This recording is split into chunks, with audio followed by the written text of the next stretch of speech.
Welcome to the Syndicate from the Business of Hockey and the Goal with your hosts, Richard York and Les Kowalski. Sit down, have a cigar and scotch, listen to some good music, and we'll talk hockey and business. Let's start this episode. Welcome to continuation of last week's Syndicate episode and the series, The War of the Competitive Edge in Hockey. I know that you were talking about Chicago and how they were looking at adopting this in Chicago. Well, they have. They're one of the, I think they are the first NHL franchise that has adopted this program. And just to add to what you were saying, I think you need 3 years experience in the hockey operations department too to get that designation. So it's not just a certificate you get at the end of school. There's actually a practicum part in it. But that speaks to all you young hockey players and stuff like that. Like when you look at Dubas and Chayka, we talked about this earlier, that it doesn't end with hockey. You know, like if you can't play on the ice or if you're not drafted to move up a league or whatever, you know, there's options, lots and lots of options, and the options are endless. And this is just proof that the options are evolving. You know, it's funny you should mention this because I was talking to somebody in Arizona about 2 weeks ago who was actually listening to our podcast. What he took away from our podcast format, because we move between the hash marks, which focuses on the hockey management, tactics, and the culture, which then moves over to the Syndicate, which is the ownership groups. We focus on analytics and the future of hockey, and then PowerInsights, which is the translation of business. One of the things that he brought up, and I've always believed this, if you are a hockey player, you are a natural competitor.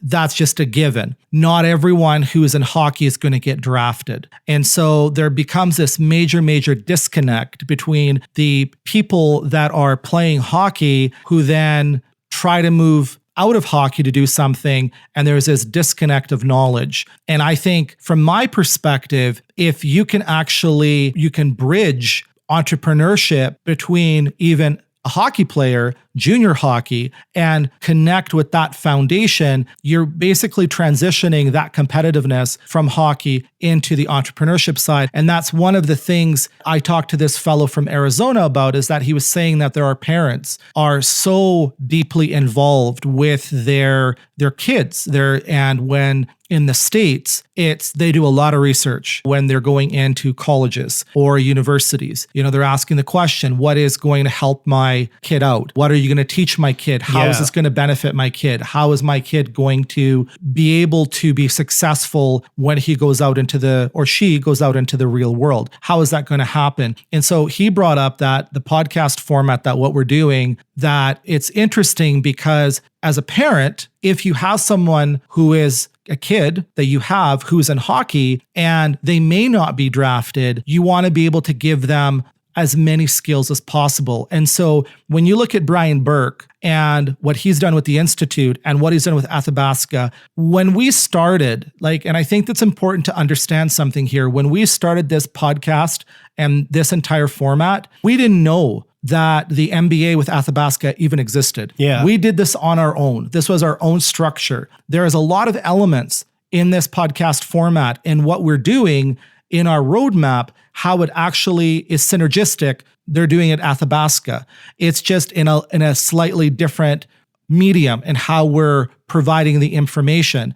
But if you have parents, for example, who have kids that are in hockey, it's about giving them, like we talked about and what you said before, it's about using hockey as a template to be able to translate certain things about business, certain things about analytics, the knowledge that you learn from the analytics of hockey as new business is coming down the pipe it doesn't matter how big you are. It doesn't matter if you're a small family-run organization, you're a one-person show, understanding how that data analytics works, who provides it, and how that integrates, it will allow you to have a higher percentage of success because you're going to be able to tap into untapped markets, right? It's no different with us.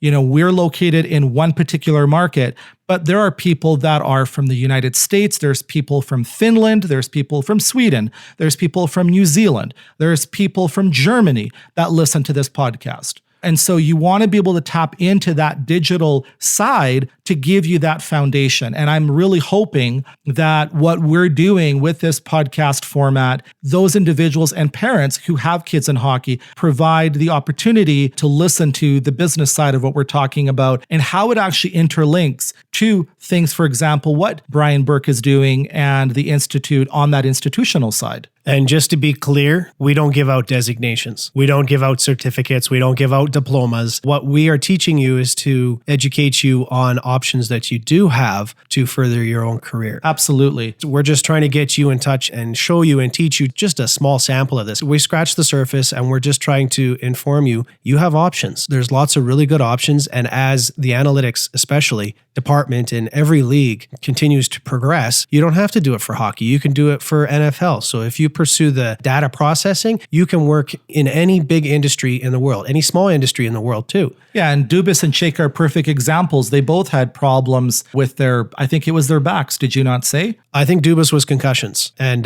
John Chayka was his back, but it was physical injuries that prevented them from furthering their junior career. Whether they would have been drafted or not, I don't know, but it was their passion growing up. It's what they loved. They're both Canadian, but they found other ways to evolve an industry that they loved, that they grew up watching. So as generation by generation grows, you're going to see these people more and more interested in analytics and how they could help progress not only their team, but some team. That they'll love the idea of being involved and integrated into a hockey system of some kind, whether they can do it on the ice, off the ice, in the press box, or in the business conference room. You never know. The options are endless. This is a big business, and the product that this big business pushes out is what you see on the ice. And it's important to know that you play hockey and you don't get drafted, there are options. You're not limited and saying that I have to give up hockey. I was talking to someone recently, plays hockey for a really long time. We got talking. He said that he worked in the trades and he was working on something. Asked him, I said, what are you working on? He's been putting together stats sheets for 10 years and he's in his early 30s. And what he's working on is the development of algorithms to have a tool specific to that digital scouting model and to be able to have a much more integrated approach. And I found that really interesting because that was the one thing he had said to me, even though he couldn't get drafted, he still plays whenever he can. He transitioned into trying to do something different. He could potentially sell into the league and do something for himself and his family. And so there is other options, not just playing if you're unable to continue with that. You certainly have to have a passion to keep pushing yourself forward, whether it's in hockey or business or whatever product that you want to push or whatever business you want to be involved in. There's no greater push than the passion you have for success or the passion that you have for those kids and even those adults that were hockey fans, that played hockey, that it didn't develop for whatever reason. There's so much other things that you can do to continue pursuing your passion. And this Business of Hockey Institute that Brian Burke has opened up in Alberta is only step one. Chicago was step two. And it's just something that is going to continue pushing out. So don't be afraid to look into the curriculum programs of your local universities or whatnot, or even pitch this idea to them, whether you're a parent or an executive for some franchise, is that this something that not only upgrades the franchise that you're already involved in, but it pads your resume, or it could be a completely different career trend for you. And we just encourage you that the information is out there. You need to listen to the episodes that I put out called PowerInsights. It's going to make you feel comfortable, and it's going to allow you to understand how to interface at that institutional level and how to structure things for yourself that you're able to do that if that's what you want to do and you want to be able to have even a small business and sell into that level. It's going to give you a much more clear understanding of how it works. Absolutely. And if you're a veteran hockey player, an NHL hockey player, you see lots of them transition into the business side of hockey because that was their passion and that was their life through the entirety of their career. And whether they want to continue pursuing it or not is a life decision that they have to make. But programs like what Brian Burke has brought in gives you a head start. It gives you a fast forward into understanding the knowledge and what you need to do to accomplish your goals in the business side of hockey. And I think it's wonderful, and I think it's great, and I think it's very innovative by Brian Burke and Rich Winter. Once again, if given the opportunity to to ask Brian Burke about it, I would sure love to. So if some of his people are listening to this podcast, you get a hold of my people. And when I say my people, I mean Twitter. Yeah, you guys can find us on Twitter at BOHGoal. You can direct message us on that. We do have a website at bohgoal.com. We're definitely going to be implementing a more sophisticated user experience that we have there right now. Call it a placeholder, but we're definitely rolling this thing out, and we're very passionate about this. It's just going to continue to evolve to what we're doing, and we're going to continue to refine this. But I think it's really important to understand is that analytics, it's not going away. And so I read a lot of things on a daily basis, and there's a lot of things that I see of fans that do accept analytics in hockey, some fans that are very aggressive towards it, and they want to have Dubas's head, but I don't think that's going to happen. This is the trend, and I think that there's a competitive requirement within the franchises themselves. When Brendan Shanahan hired Kyle Dubas, he would have known that something like this could happen, that there would be an aggressiveness from the fans. And at the end of the day, you have to stay focused, and you keep moving forward and sort of keep the white noise to the side, because this is the direction this is all going, and it's not going to change. It's not going away. When we're talking that the analytics industry by 2022 is in the billions of dollars. It's huge. That alone, that's what it is, right? So I think at the end of the day, when you look at analytics, that there are different parts. Like this fellow that I've been talking to who wants to contribute to a digital scout platform, and the algorithm that he's creating as we develop out the Black Ops Blackboard structure in that type of scenario would be to allow us to help develop a roadmap and point him in the right direction of how to bring that to fruition and help him flush things like that out. And I think that's really important, that you maintain that creativity. It's a big industry. There are organizations and franchises that are looking for competitive advantages in any which way. And I think that something like that would be beneficial, but there has to be a bridge on how to do that. Sitting and creating an algorithm and not knowing how to execute it is not necessarily going to work. But what we're trying to do is, in certain ways, allow you to be able to develop your own roadmap. And I think that's really important moving forward. And you know what? Speaking to the Toronto Maple Leaf lynch mob that wants to tar and feather and behead Dubas, even if you got your exact way, that you're playing the sofa couch general manager, or I guess in this case, the sofa couch business owner, and you fire Brendan Shanahan and you fire Kyle Dubas, you are not stopping the trend. It's not going to stop. And it's because they're not the only ones doing it. And it's not going to stop. Like everybody's clamoring for a competitive edge.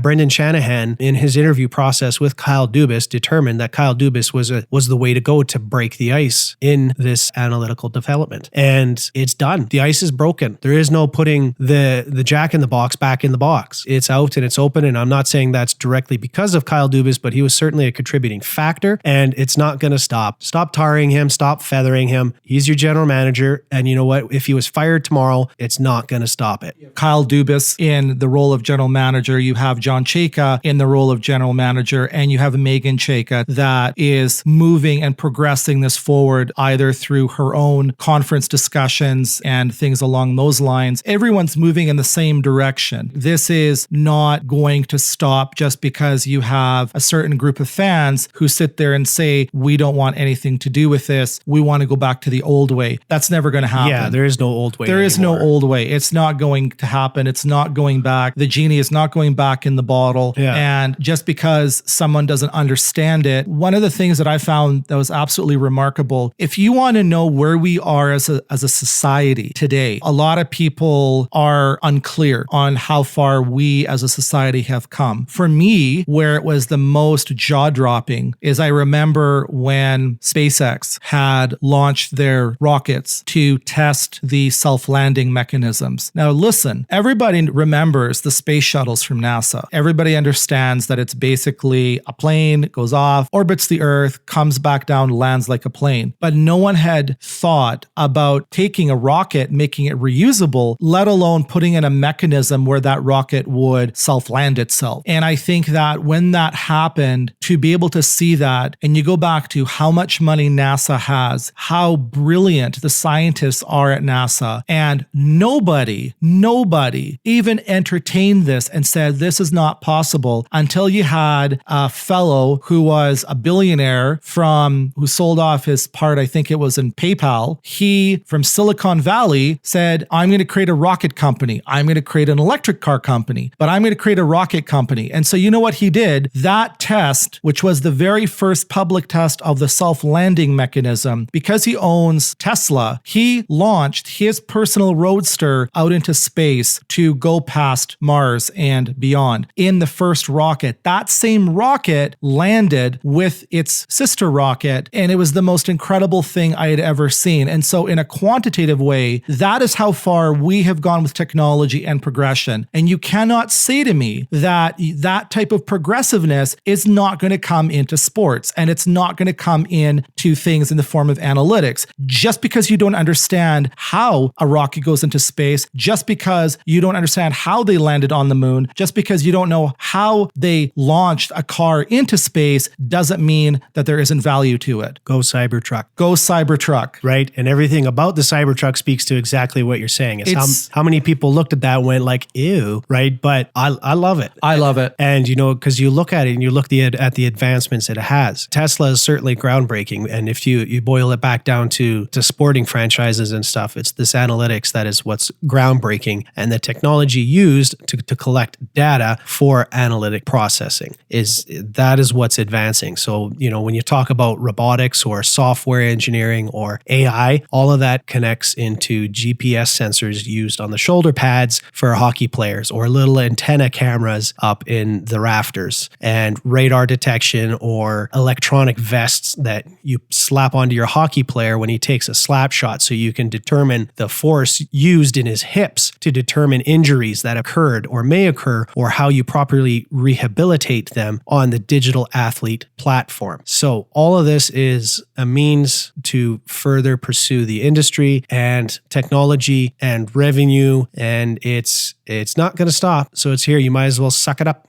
We're certainly riding the wave, and the more we dig into it, the more we find out. It's fun, and I hope you guys will be along for us in the adventure. The Black Ops Blackboard is certainly going to be a more in-depth look at our researching process and our researching results. I think that what we're doing from that perspective, I think, has a lot of value in the industry, not only from the sports hockey side, but also within business. And I think I just wanted to bring back to the thing that I had mentioned previously about knowledge. They call this the fourth industrial revolution. Refer to it in the market, we're dealing with knowledge. We're dealing with artificial intelligence. And so it's what you know and the perspective that you have from what you know, and how you take that and how you monetize that and how do you apply it. And that's what analytics is. And that's what software is. It's about digitizing processes. And so it's really important that progressive initiatives like analytics are allowed to continue,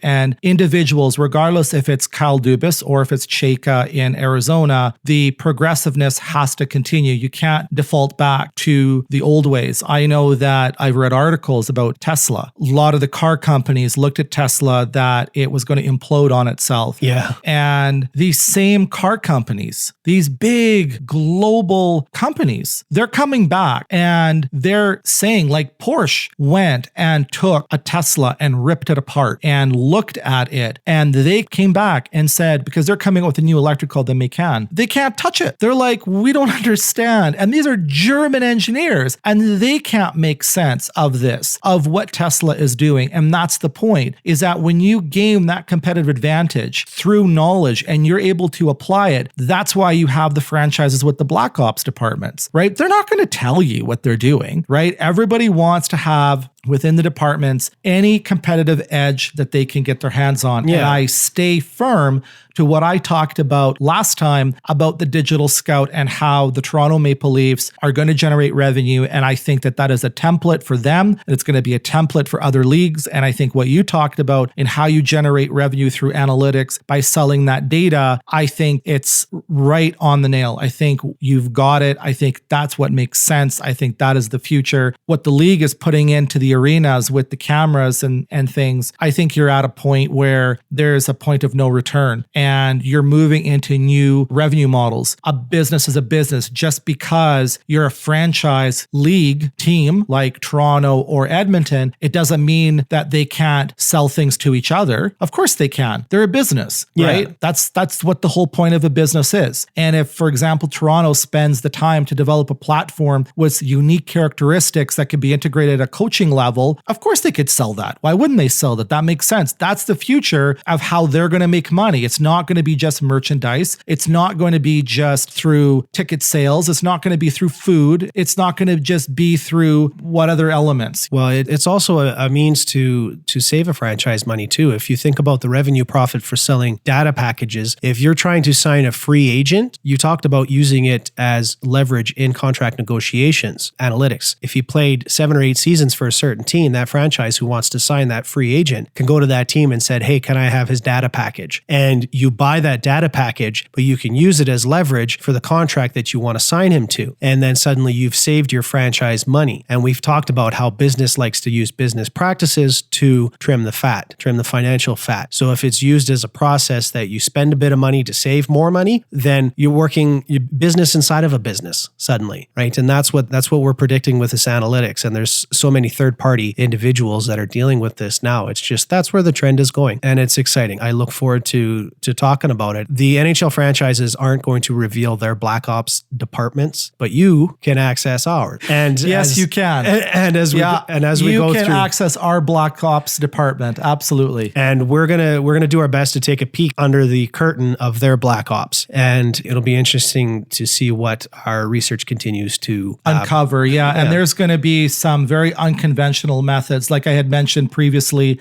In the beginning, there are things that we're going to integrate also from the business side, I think is going to be of interest, both for fans and business leaders and those fans that are entrepreneurs. So I think we want to wrap things up. I think this has been a really good session. We're now getting close to an hour and a half. So I think we've done really good. Woo, yay. 3rd episode of Syndicate down in the books. We did it. I'm becoming very comfortable with what we're talking about. And I'm becoming very comfortable in the focus and direction that we're going. And I think through the research that we're doing, it's becoming more and more clear to myself that we're on the right track. It's really hard to be progressive in creating a new model from nothing, but indications are that the direction that we're moving, we're on the right track. And so I really hope that as a listener, you guys subscribe to us either on Apple or Google or Spotify podcasts. The easiest way is go to YouTube and type in Business of Hockey and the Goal and subscribe there, please. Everything that gets uploaded for the podcasts also automatically gets uploaded into YouTube. And that would more than likely, if you're uncomfortable or don't understand the podcast apps, everyone has YouTube. Go there, type it in, click subscribe, and then you'll be on top of what we're doing. And our plan is to build out that YouTube channel and add other components where the podcast side doesn't offer because it's only strictly audio. So, Richard, is there anything else that you have to share before we sign off on this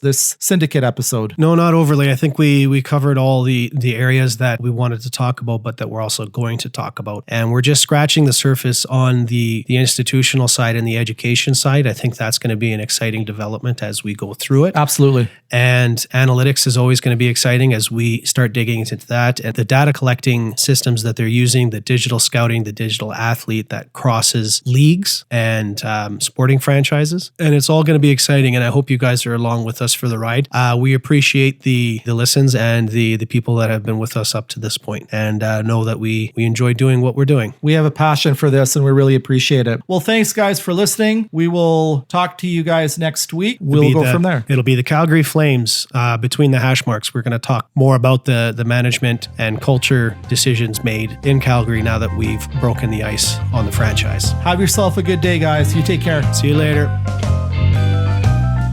Thanks for listening to the Syndicate from the Business of Hockey on the Goal, produced by the Power Roadmap Podcast.